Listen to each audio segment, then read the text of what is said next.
Canon appears to be quietly setting the stage for a major APS-C refresh after a newly discovered Wi-Fi 6 registration surfaced through FCC filings, and while Canon did not attach a public product name, the timing, wireless module specifications, and current gaps in the EOS-R lineup strongly point toward what many believe could be the long-awaited Canon EOS R7 Mark II, a camera that would finally modernize Canon's flagship crop sensor offering and bring it in line with 2025 and 2026 creator expectations.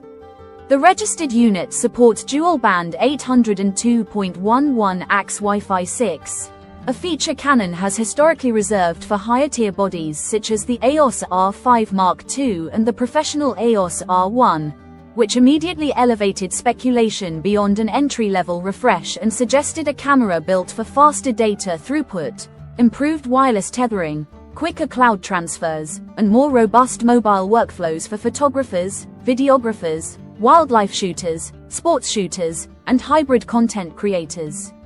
When this wireless detail is cross-referenced with Canon's release cadence, it becomes increasingly clear that the APS-C segment makes the most sense, especially considering that the original EOS R7 is now one of the oldest mirrorless bodies in Canon's lineup, still relying on the 32.5 megapixel sensor architecture inherited from the DSLR-era EOS 90D, a sensor that, while capable, has begun to show limitations in rolling shutter performance, video crop behavior, and sustained burst depth compared to newer stacked and backside illuminated designs from competitors.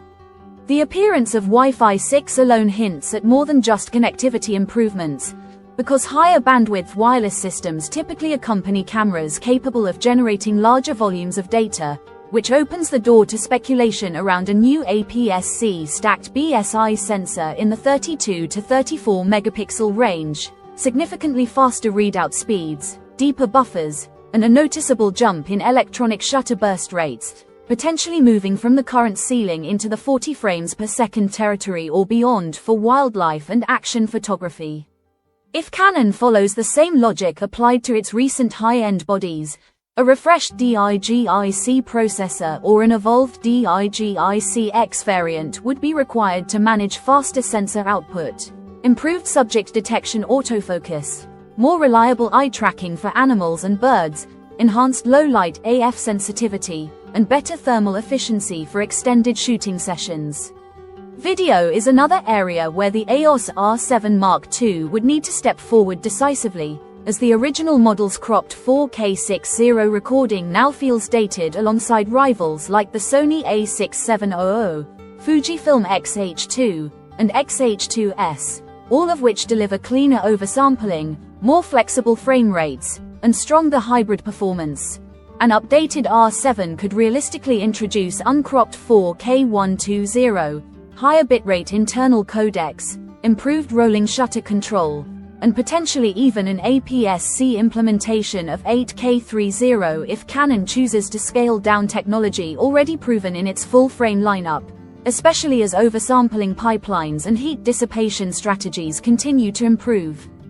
Thermal design will be a critical factor if Canon pursues higher frame rate video, as sustained recording has been a known limitation of the current R7, which suggests that internal heat management, power efficiency, and processor optimization would all need meaningful upgrades to meet modern creator demands without pushing users towards cinema-focused bodies like the C70 or C50. From a market positioning standpoint, Canon faces growing pressure in the APS-C mirrorless category, with Sony delivering class-leading autofocus performance, Fujifilm offering a smart split between high-resolution and high-speed bodies, and Nikon slowly expanding its ZDX ecosystem, meaning Canon cannot afford to reuse an aging sensor and rely solely on connectivity updates. Faster sensor readout, cleaner oversampled video, stronger in-body image stabilization, and next-generation autofocus algorithms will be essential if the EOS R7 Mark II is to reclaim attention as a true APS-C flagship rather than a mild refresh. Alternative theories have floated around other potential models such as a refreshed R5C, an R1 derivative, or additional cinema hybrids, but none of those align as cleanly with the timing, wireless registration, or Canon's broader product strategy, especially considering that the R1 is brand new. The R5 Mark II has already modernized Canon's high-resolution full-frame segment, and cinema-oriented variants would risk overlapping with existing EOS cinema products.